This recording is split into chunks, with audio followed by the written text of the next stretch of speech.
Somewhere in a museum archive, there's a fossilized bone that spent roughly 40 years mounted on the wrong end of an animal entirely. Not a small mistake, not a minor labeling error. A single, curved, conical bone that generations of scientists, museum visitors, and illustrators all confidently understood to be a horn sitting on the tip of this animal's nose, like a rhinoceros. It was not a horn. It was not anywhere near the nose. It was a thumb. And the story of how that mistake happened, how it got cemented into the public imagination for decades by one of the most powerful scientists in Victorian England, and how it eventually got corrected, not once, but twice, because the correction itself turned out to be wrong too, is genuinely one of the strangest, most human stories in the entire history of paleontology. This is Iguanodon, the second dinosaur ever formally named, and its story starts with a country doctor in Sussex, England, roughly 200 years ago. Gideon Mantell was a surgeon in the town of Lewis, and an obsessive amateur geologist in whatever spare time his medical practice left him.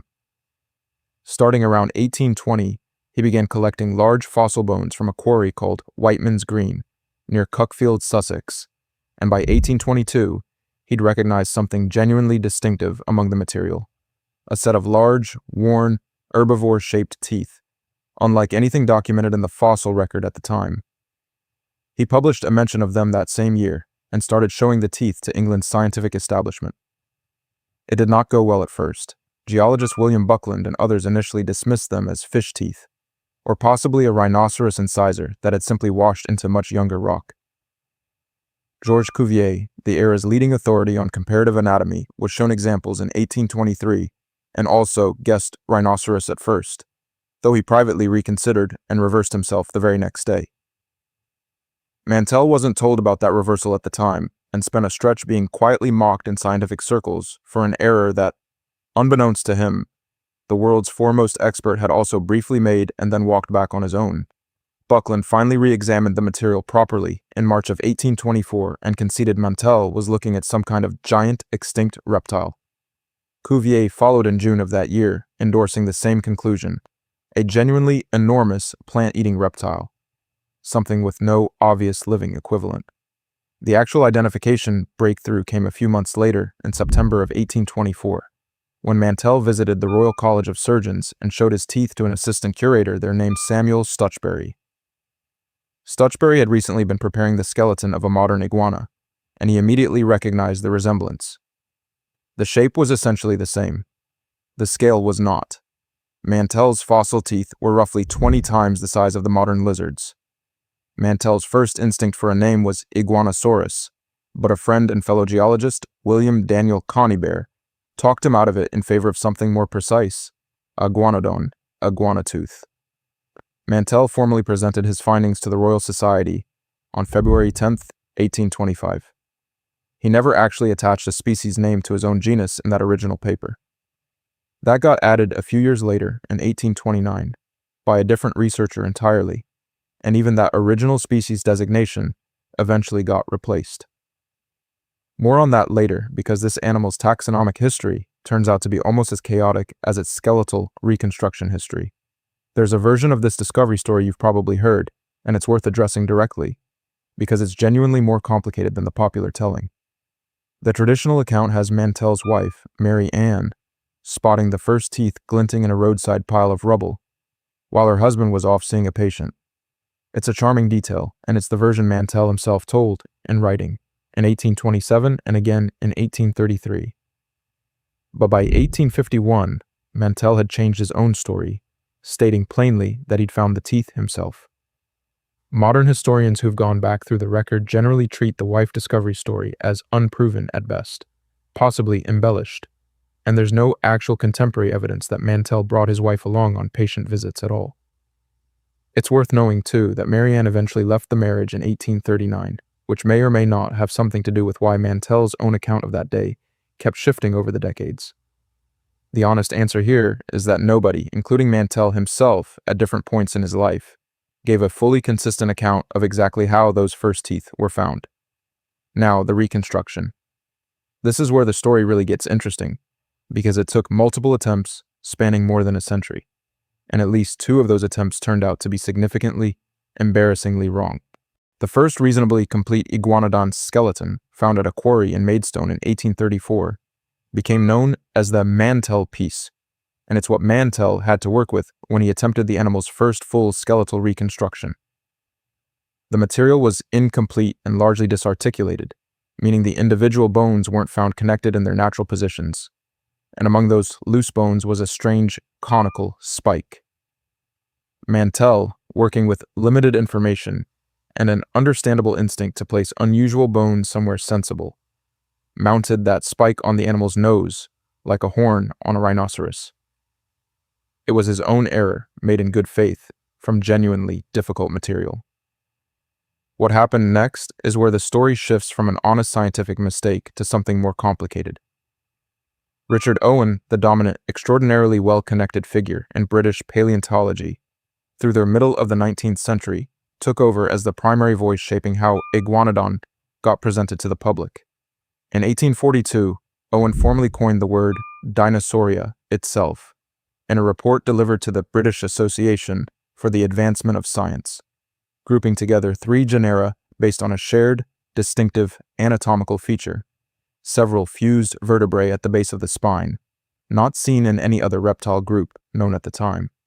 Those 3 founding dinosaurs were Megalosaurus, described by Buckland, and 2 animals Mantell himself had discovered, and named Iguanodon and an armored dinosaur called Hylaeosaurus.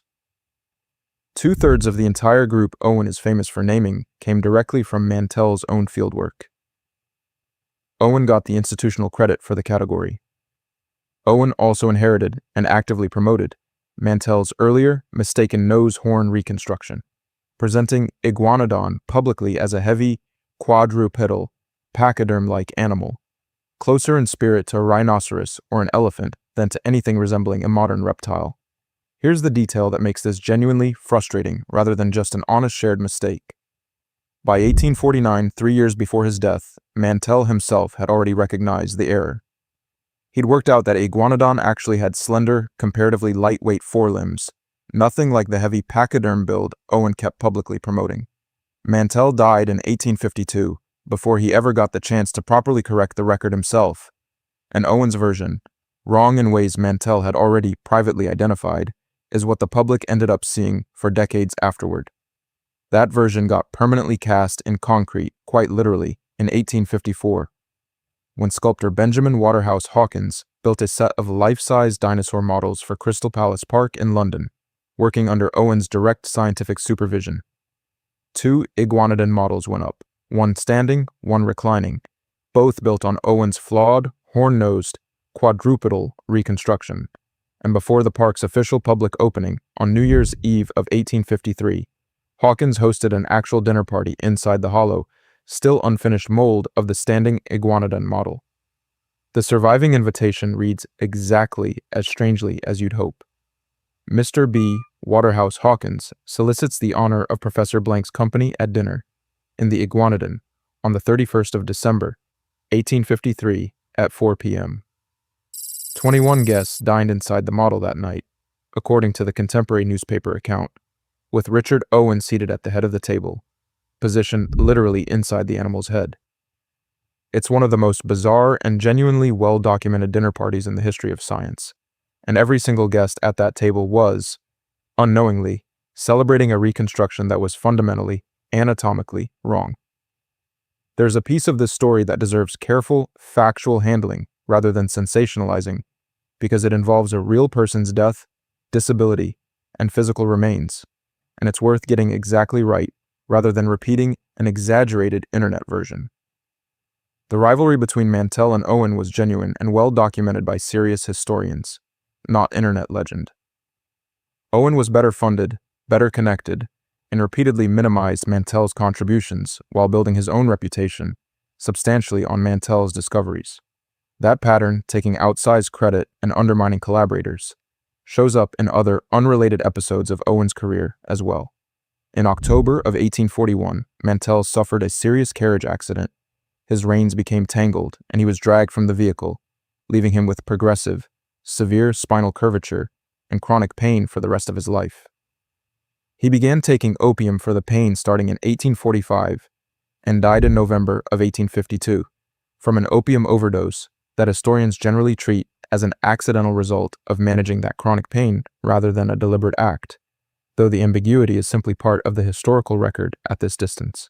An autopsy was performed by surgeons Thomas Hodgkin and William Adams, and Adams' examination of the case actually contributed to a diagnostic technique still used today to screen for spinal curvature.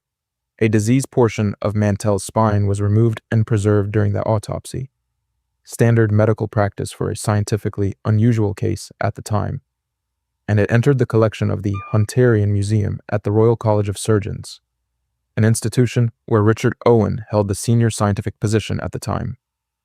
The specimen remained there for over a century until it was destroyed in 1969, officially cited as a lack of storage space. I want to be precise about what is and isn't actually documented here. There's no contemporary source showing Owen personally ordered the spine's removal, or gloated over it, or arranged for it out of any specific malice. What's genuinely documented is simply this: the physical remains of the man who discovered 2 of the 3 original dinosaurs ended up, after his death, inside the collection of the institution his greatest professional rival ran. Nobody needs to invent a villain's intent to find that detail unsettling. The bare, verified facts do that on their own. Now, back to the actual animal, because the story of getting its skeleton right wasn't over. It wasn't even close to over. On February 28, 1878, coal miners named Jules Créteur and Alphonse Blanchard, working a mine in Bernissart, Belgium, at a depth of over 1,000 feet, struck what they initially believed was petrified wood. It wasn't wood. Formal excavation began that May, and what came out of that mine over the following months was one of the single richest dinosaur discoveries in history. At least 38 individual Iguanodon, most of them adults, including more than 24, substantially complete articulated skeletons, bones still connected roughly the way they'd been in life, an almost unheard of level of preservation. Belgian paleontologist Louis Dollo took charge of studying and reconstructing the material starting in 1882.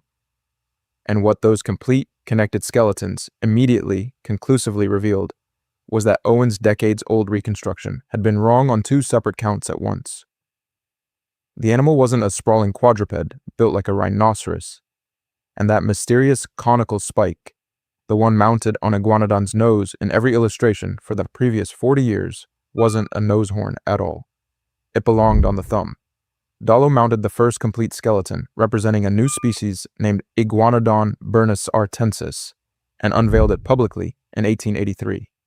It's still on display today at what's now the Royal Belgian Institute of Natural Sciences, and Dollo deserves real credit for correcting Owen's reconstruction. But here's the part of the story that tends to get left out of the shorter, tidier version. Dollo's own corrected reconstruction was also wrong, in a different, equally interesting way.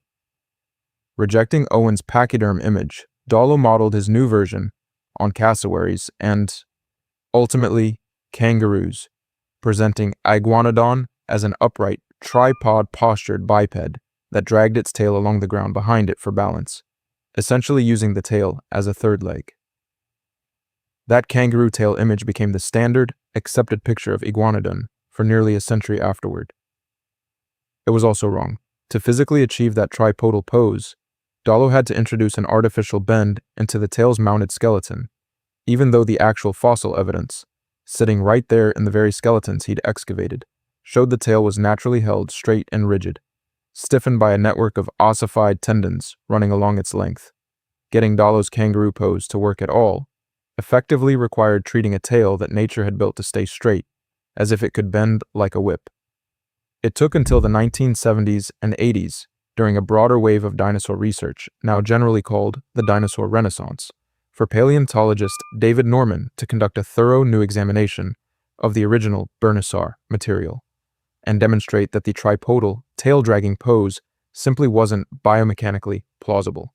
Norman's corrected reconstruction, now the modern standard, shows Iguanodon holding its spine roughly horizontal, walking as either a biped or, particularly as it aged and grew heavier, a capable quadruped, with that long, straight tail held out behind it, purely for balance, never touching the ground at all. 3 separate reconstructions, 3 separate research generations. Owen's wrong rhinoceros, Dollo's wrong kangaroo. And finally, over a century after Mantell first showed those teeth to a skeptical scientific establishment, something that actually matches the physical evidence. While all of that reconstruction drama was playing out, the genus itself was going through its own quiet identity crisis, one that's still actively unfolding today.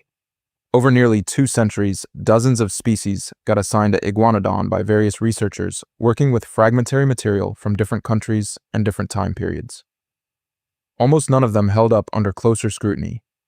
As things currently stand, only a single species is currently considered valid within the genus Iguanodon itself, Iguanodon bernissartensis, the very species Dollo named from the Belgian mine material. Nearly everything else got reassigned, split off, or quietly declared too poorly preserved to actually classify with confidence. A gracile species once called Iguanodon atherfieldensis got moved into an entirely new genus, Mantellosaurus, a fitting name given everything we've just covered. Formally split off in 2007 and reaffirmed as genuinely distinct in a detailed 2023 study. A separate, similarly built specimen briefly got split off yet again into its own genus, Dollodon, named after Louis Dollo himself, only for later researchers to conclude there wasn't actually enough anatomical difference to justify keeping it separate from Mantellosaurus, folding the Dollo-honoring name back into obscurity as what's called a junior synonym. 2 more species, once called Iguanodon dawsoni and Iguanodon phytoni, got split into their own genera entirely, Beryllium and Hypsilospinus, in 2010. The one confidently recognized North American species became its own genus too, Dicotodon. And the original species Mantell's whole discovery was technically built on, Iguanodon anglicus, named posthumously to his 1825 paper from a single tooth, eventually got declared too poorly preserved to reliably represent anything at all, formally stripped of its status as the genus's official reference species by international ruling in the year 2000, replaced by Bernissart's own I. bernissartensis instead.